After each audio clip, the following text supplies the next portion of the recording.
Billionaire Elon Musk, who is wealthy enough to solve world hunger, decided to use his time instead to attack Bernie Sanders for asking rich people to pay their fair share in taxes. Because, of course, Musk, whose net worth hovers around, give or take, $271 billion. Imagine $271 billion. I mean, you can't imagine that, can you? That's more money than anyone can ever actually fathom, much less spend in their lifetime and more. Now, he wrote to Bernie in response to, again, Sanders saying, hey, we should make the rich pay their fair share, saying, I keep forgetting that you're still alive. Following up later saying, want me to sell more stock, Bernie? Just say the word. Now, this comes after he dumped nearly $7 billion worth of shares in Tesla this week following a Twitter poll he hosted asking his followers if they thought he should sell. So now that whole thing was started because there was a very brief window of time during the discussions for Build Back Better where one of the senators basically floated a billionaire's tax. Now, he said this in response. I do not take a cash or salary or bonus from anywhere. I only have stock. Thus, the only way for me to pay taxes personally is to sell stock. Now, the billionaire's tax, again introduced by Senator Ron Wyden of Oregon, would have taxed unrealized capital gains. So that basically just means increases in the values of stocks owned by ultra-rich Americans. Stocks that they haven't sold yet would be taxed. Okay, all right. Now, this tax, as I mentioned, proposed for Build Back Better, immediately shot down by politicians that, guess what, own millions of dollars in stock. Weird. Should have seen that one coming. Turns out, rich people protect themselves and their own money. And so, of course, this was immediately destroyed. Oh, but you don't understand. I have unrealized gains in the stock market. But if we pass this tax, then I'm going to get taxed. Oh, I can't have that. Nope. Pure corruption. Pure corruption. Now, Wyden says that he wants to ensure that millionaires pay their tax every year, just like working Americans. And we have, as a percentage, billionaires that pay almost nothing in taxes. And we have people, regular people in the middle class, that pay more of a percentage of their income in taxes than people like Jeff Bezos and Elon Musk. I mean, it's a broken country, broken economic system.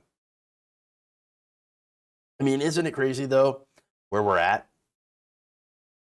A Twitter poll, right, of people, somebody asking, hey, should I sell stock so that maybe I can pay more? Now, again, Wyden added this. Whether or not the world's wealthiest man pays any taxes at all shouldn't depend on the results of a Twitter poll. But this is the situation that we're in. By the way, we do need to tax the rich. No one needs to be a billionaire. I mean, if you look at what they do with the money, it's obvious it's not going into anything good. They ride a giant dick into space, and not even space, but like the edge of space. Congratulations. You haven't really done anything. You did what the government was able to do 60 years ago. You're just catching up with the government that you say can't do anything right with something that they did 60 years ago. And they did way more impressive things than what you did. They're ridiculous. And besides, at least the government in their spaceships had working fucking toilets. Can't say that, can you, Elon? But I remember his response to Wyden's tax proposal. He says, eventually they run out of other people's money, and then they come for you. They're coming for me because they eventually run out of other people's money. The United States can literally print its own money, but okay, sure. And besides, it's also our money. Look, Elon Musk has been getting a lot of investment from the United States government. And I don't even disagree with investing, startups in in green energy, which is what Tesla is. But a 2015 Los Angeles Times investigation estimated that Tesla, Solar City, and SpaceX together benefited from $4.9 billion in government support. That included, for example, a $465 million low-interest loan from the Department of Energy in 2010 that helped Tesla ride out the effects of the Great Recession. Since then, Texas's Travis County has offered the $14.7 million at minimum tax break for the building of a Tesla factory. And of course, there was the discussions about giving massive tax breaks for the Gigafactory. A Nevada factory was built on the promise of up to $1.3 billion in tax benefits over the next 2 decades. And Musk's companies had also received money from the Paycheck Protection Program, which is a handout fund for corporations during the pandemic. So that money, that was taxpayer money, we as the taxpayer invested in your company to keep it alive. Well, it turns out that we kind of want some return on that investment. Weird. Yeah.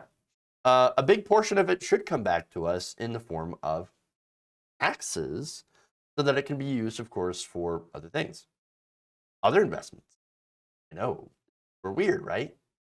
Super weird. But instead of agreeing that, hey, you know what, big companies like mine, we're doing really well, thanks in part to taxpayer investment, we should pay our taxes in return. Elon Musk just sneers and mocks people on Twitter for wanting handouts. He said another government stimulus package is not in the best interest of the people. Musk tweeted on July 24th, these are jammed to the gills of special interest earmarks. Some of what you received, likely referring to carve-outs for grants and loans to industries like airlines. If we do a stimulus at all, it should be just direct payments to consumers. Now look, I actually do agree that we should have done more direct payments to regular people. But we never really do, because billionaires like Elon Musk constantly lobby to keep their taxes low, and then of course pay politicians to say, oh, golly gee, we don't have any money now.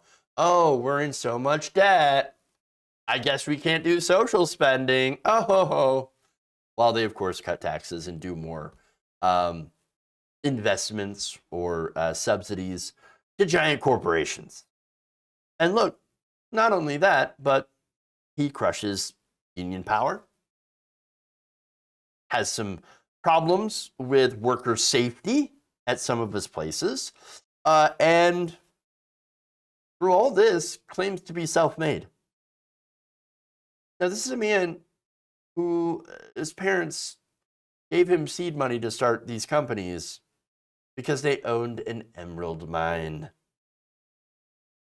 Honestly, if the real Tesla had been alive, he would slap the shit out of this guy. I would just guess. Again, the real Tesla, Nikola Tesla, wanted to give the world free, limitless energy. He didn't want the energy companies, the corporations, to charge people for power. He says, no, I want a worldwide grid to give people power for free. But this guy, Elon Musk, he's only in this to make a boatload of money. And again, he's smart to do it on the EV market, which actually is good. This is why I'm not against investment per se into, emerging technologies. I think it's fine. Why we're still giving $20 billion a year to the oil industry.